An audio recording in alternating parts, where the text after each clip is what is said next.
you? Good, good. Come on in. Thanks so much for having us. Most welcome.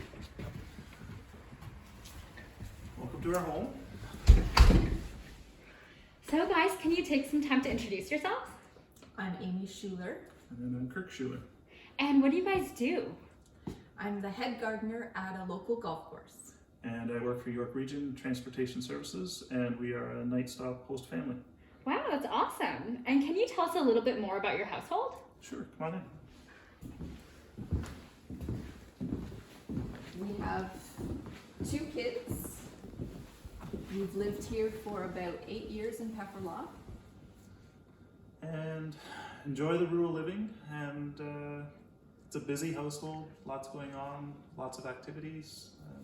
Yeah, we just enjoy living out in the country. So can you tell us more about the Nightstop program and how you guys got involved?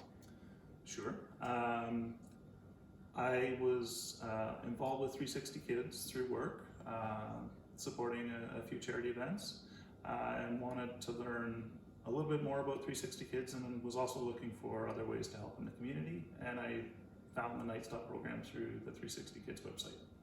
And how long have you guys been volunteering for the Nightstop program? 2 years. Wow, that's a long time. What was the onboarding process like for you? The onboarding process, we attended an information session in Newmarket, which just provided some high-level details around how the program works, and discussed it after and decided that it would be a good fit. And so we signed up for a training session, which was held over a weekend, where they outlined the requirements of the program, all of the security checks that would be needed, and how to arrange your home so that it would be safe for you to stay. And what made you want to get involved as a volunteer for Nightstop in the first place? We like the idea that we could directly help somebody rather than just donate money or something. We could have a direct impact on the life of a person to try and help them. That sounds awesome. So do you mind showing us more of your home? Sure. So we've been here 8 years. Proud of our home. Open concept. Lots of nice spaces to hang out. This is our kitchen. We spend a lot of time here. We have 2 growing kids that eat a lot. So preparing meals, hosting people, there's always something going on in this area of the house, we find. It's also how we get outside, on our deck and things like that, so there's always traffic through. And what are some of the food items you like to keep on hand while hosting? We like to keep things like granola bars and snacks, little bags of chips and things like that, fruit. We always have lots of fruit available, and we like to make a basket that they can feel free to take from, so they don't have to ask. We always make sure we have lunch foods, so lunch meat, breads, different spreads and things like that, so that we have the ability to make them a lunch that's tailored to them. We usually ask them questions about what they like and don't like. And then as far as the meals, I've often found that the kind of foods that we might like to eat might not suit somebody who's got different interests in food, so we tend to stick to pretty basic plain things like spaghetti and pizzas and chicken, meat and potatoes types of things. We save the wilder things for when we're not hosting a youth. Anything else? Yeah, having drinks around, things like Gatorade, yes. bottles of water, things that are easy to access for the youth, where they can just grab them and go. And sometimes they'll take extra when we pack their lunch, so that they have food while they're away from the house as well. It sounds like anyone staying at your home will always leave well fed. We try. And what has your most memorable experience been with Nightstop so far? We had a youth stay with us in the wintertime who had an enjoyed themselves in the snow that much, and so we took this person skating at the local rink in town and tried to teach them to skate. They were They've never skated before. very They were determined. so determined, and they had some falls, they got back up, and it was incredibly fun and funny and a really good time we had. We felt it was an experience the youth would probably remember for quite some time. I'm sure that was one of the highlights of their stays. That sounds like an amazing experience. Can you tell us more about the first night you hosted? Yep, for sure. We had a youth come on a Friday evening. We received our first call from Nightstop to say that there's a youth in need, and they were hoping to place that youth with us. As soon as we got that call, we were very nervous. There was some panic pleading going on in the house for sure. We wanted it to look as nice as we could possibly make it before the youth arrived. When the youth got here, this person was as nervous as we were and hadn't experienced the program before and really didn't know where they were, we suspect, because we're so far out in the middle of nowhere. And so it took a little bit of time to settle in. We tried to look after the immediate needs for the youth, and then the youth went down in the room and was very tired and fell asleep, and we didn't see the youth until probably the day after. Middle of the day, the next day. Yeah. And is this the dining area where a youth would be eating if they're staying in your home? Yep. We This is usually where we have always dinner eat at the dinner. dining room table. And yeah, they join us, and sometimes they'll disappear quickly, sometimes they'll stick around for some conversations and things like that. But we always have dinner at our table. It's lovely. And do you mind showing us where the guests would sleep if you're hosting a Nightstop youth? Sure. So we'll just head downstairs.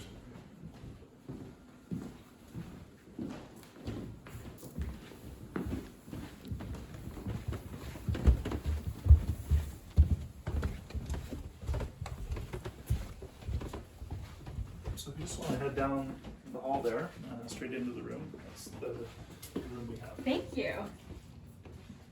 Wow, it's lovely. Yep, I so love the color. this room is dual purpose right now. It's also my home office. But when we have a youth over, we can rearrange it to make it their room, and it's their space to stay. They have access to clothing and toiletries in here, and they can Pajamas. store their items. Socks and underwear and stuff like that, and all kinds of things. It's their own personal space when they're here. It has a nice view out into our backyard. It's a bright room, even though it's in the basement. And then down the hall from the room here, they have their own bathroom. Sounds like they have full service when they're here in terms of what they can access, which is great. So can you tell us more about some of the successes you experienced while hosting? Yep. We've had youth really enjoy the outdoor space here, and we've been able to provide them with a comfort area or a comfortable area where they can just hang out. Having the room on the basement floor has provided a bit of separation between us, so the youth, we think it's a successful space in that it's comfortable and quiet. They have access to a television, which I can show you in a little bit, those sorts of things. And what about some of the challenges you experienced while hosting, if any? One of the bigger challenges I had with one youth was trying to wake them up in the morning.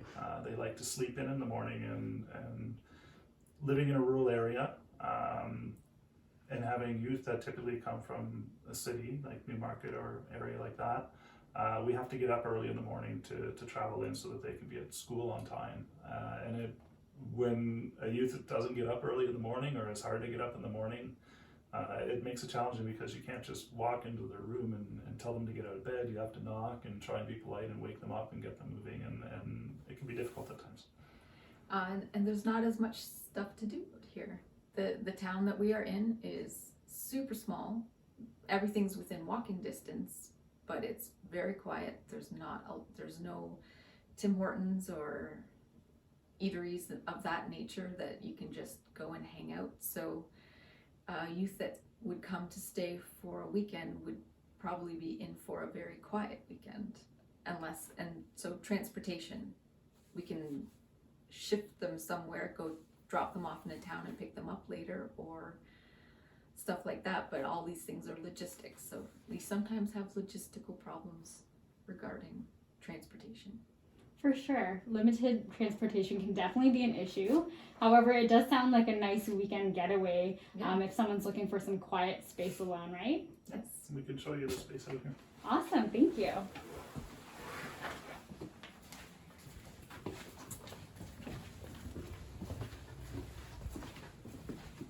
So our basement is a work in progress, but this is our recreation room where we hang out. We watch TV in here. David's working on a desk right now for himself. We have our nice wood stove, and so when we have a youth stay here, this room kind of becomes their room. On it.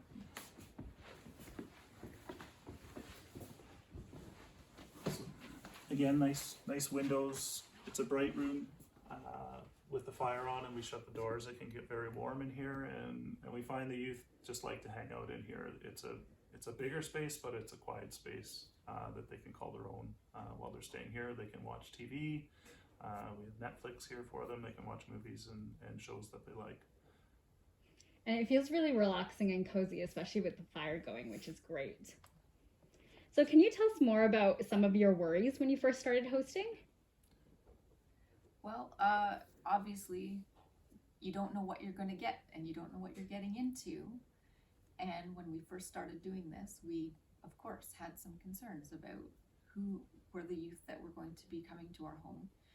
Are they going to are they going to be disrespectful? Are they going to be difficult in ways that we would not be able to handle? And over time, with a number of youth that have stayed with us, they've all been chosen by the group as appropriate to come to a household setting. So, and they've all been polite, very respectful, even more respectful in many cases than our own children. And it's been great. It's been great. They've been wonderful. So would you say that those worries have changed over time as you've continued to host? Definitely. I don't have any main concerns about the safety of the family.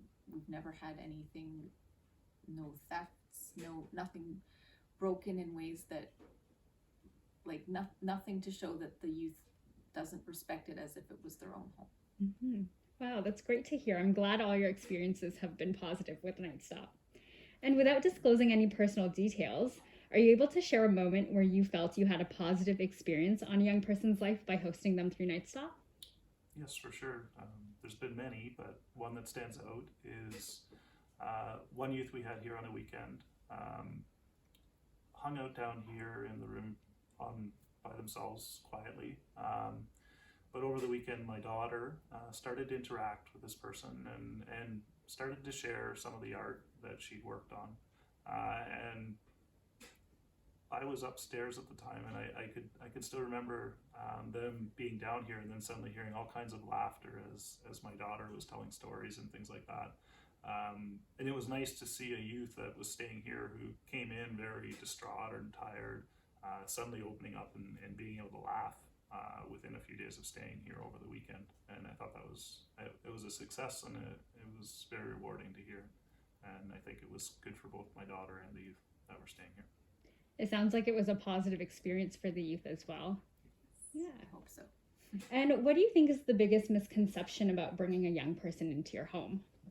So there's a lot of things here.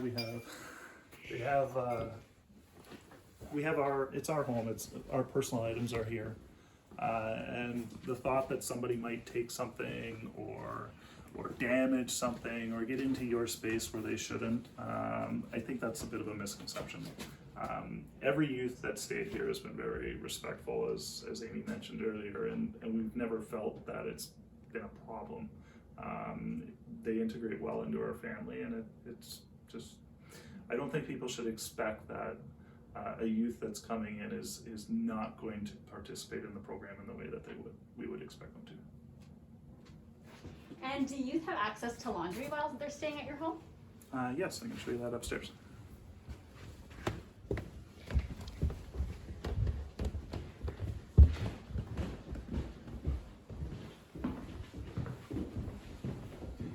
So just down the hall here, we have our bedrooms down here, and then our laundry is stored just in here. So when a youth comes, if they have any clothes that need to be washed or anything like that, we'll do the laundry for them and then just set the clothes outside their door, usually in the morning. Wow, that's awesome. Have you found that a lot of youth are coming with laundry to pick up? They usually have a bag of something, and it's usually a load at most, but it doesn't take a lot of effort, and just in the laundry machine through the dryer and it's done. That's great, especially knowing that you can have fresh, clean clothes to wear for the next day. Yeah. Do you mind if we take a look outside? Yeah, for sure.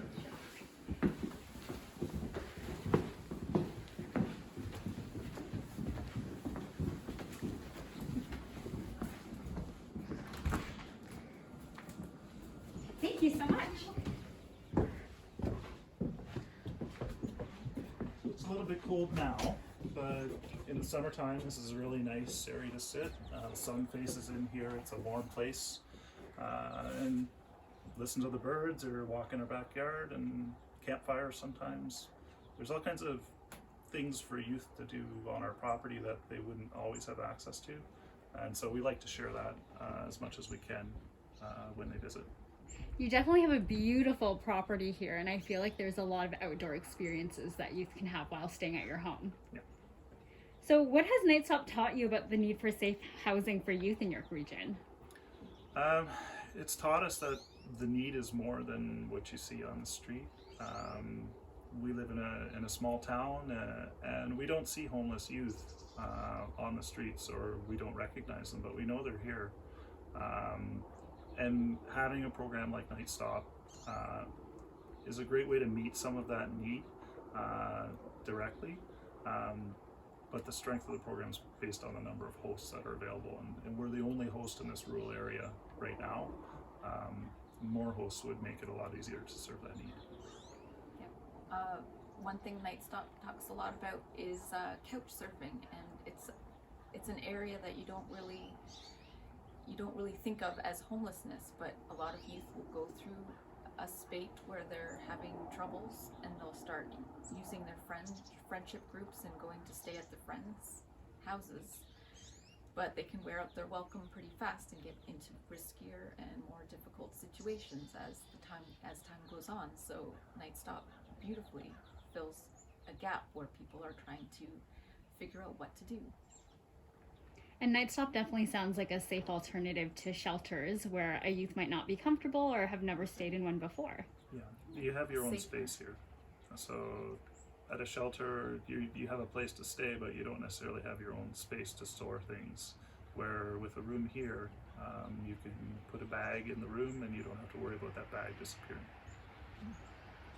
And is there anything you would say to someone to encourage them to get involved and volunteer for the Nightstop program? The best place to start is the information sessions. So on 360 Kids website, they post dates where they're hosting information sessions about Nightstop. And it's probably best just to attend one of those and learn as much as you can about the program, and that will help you decide on whether it's a good fit for your household. Awesome. Thanks so much, guys. So that's all the questions we have for you today. Okay. Oh, all right. It's been nice seeing you. Enjoy the rest of your day, and we're going to go inside where it's warm. Bye. Bye-bye. Thanks so much.